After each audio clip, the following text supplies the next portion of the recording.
Hey, welcome to Live with Lynn. So if you're here, say hi. If you're watching the replay, be sure to type replay so I know you were here.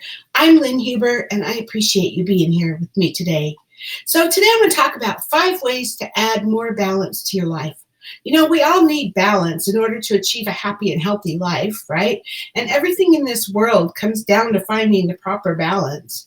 But whether it's in your work life, in your home life, or whether it's eating healthy and eating what makes you happy, or whether it's doing stuff, hey Caroline, whether it's doing stuff for others without neglecting yourself, you know, everything works better and goes more smoothly when you've got balance in your life. So achieving that balance isn't the easiest thing, right? But I've got 5 ways that you can introduce more balance into your life and help get things going in the right direction. So the first one is prioritize. So prioritizing and scheduling can be a great practice to start introducing more of a sense of balance into your life. You know, we all have busy lives and we have long to-do lists.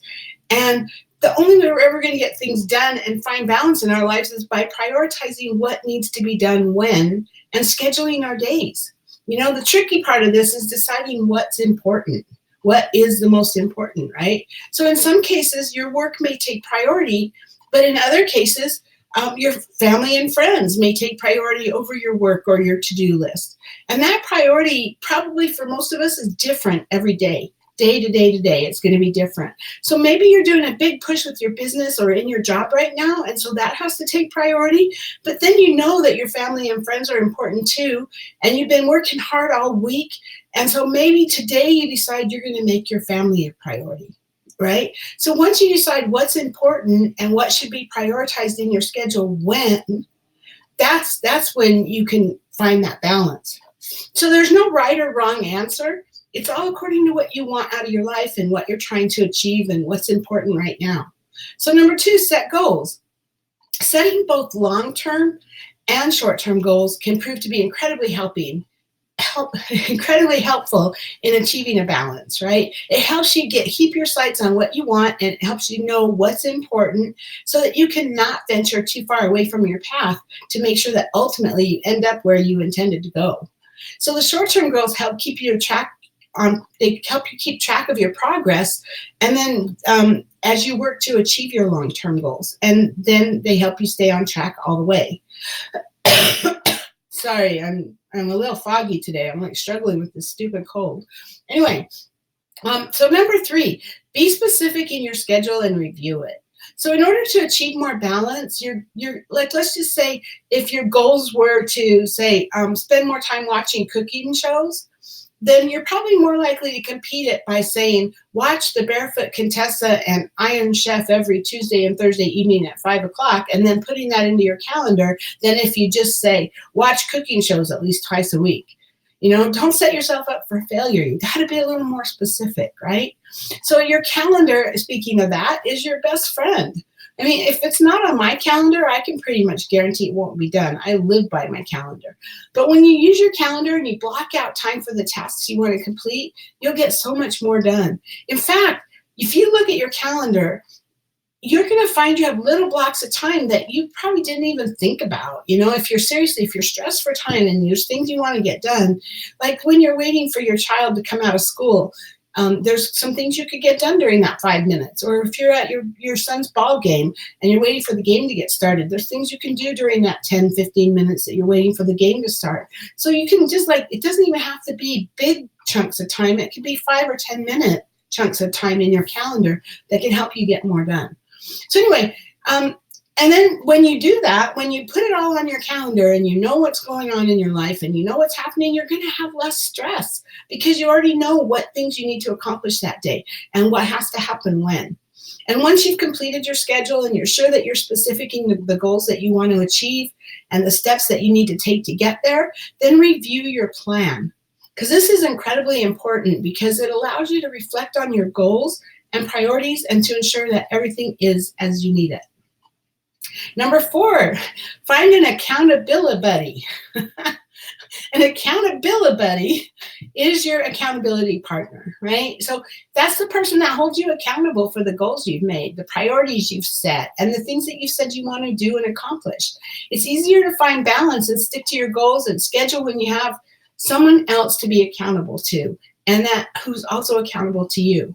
So your relationship with your accountability buddy should be interactive and mutual. I mean, you've got to both be pulling your weight. And, if you're not pulling your weight, or if you're carrying more of the load than the other person, then it's not beneficial, right? And you could be hurting yourself more than you're helping.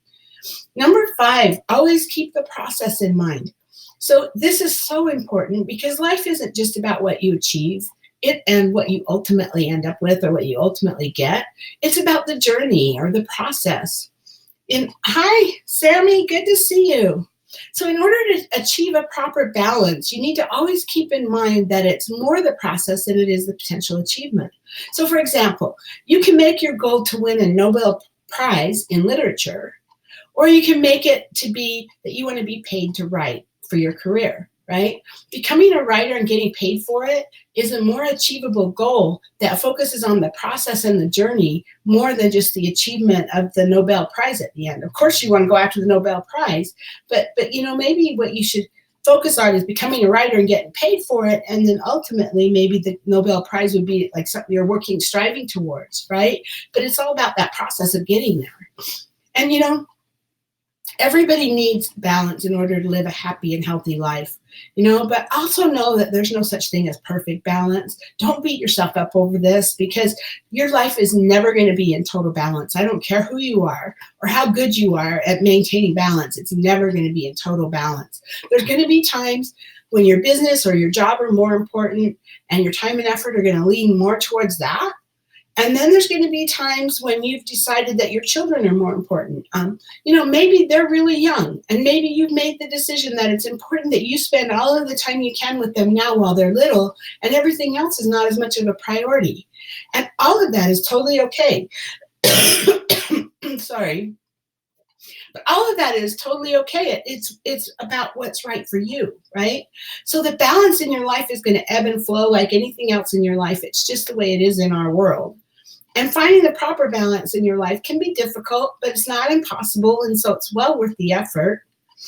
And let's see, Caroline says, I stress out when unexpected things take time chunks out of my plan. Yeah, it's true. It's true, but you have to adjust for that. I mean, you just have to know that life is going to throw you unexpected things. And somehow I think having that calendar laid out, though, to me, it actually helps me, because if something gets in my way and I have to be pulled away to go do something else, then at least when I come back, I can get back into what I need to get done because my calendar's there. And if I didn't get it done today, I can move it to tomorrow, But you just got to be a little bit flexible, I guess, really. Again, you can't have perfect balance, right? So anyway, I hope this helps you a little as you're trying to work towards what's the right or healthy balance in your life. So what about you? I mean, what kinds of things help you or add more balance to your life? I would love to hear. Please get below, share with us. I would love to hear your thoughts. And I want to thank you for being here today. I hope you have a great day. Thank you, Caroline and Sammy, for being live with me today. And I will talk to you guys soon. Bye-bye.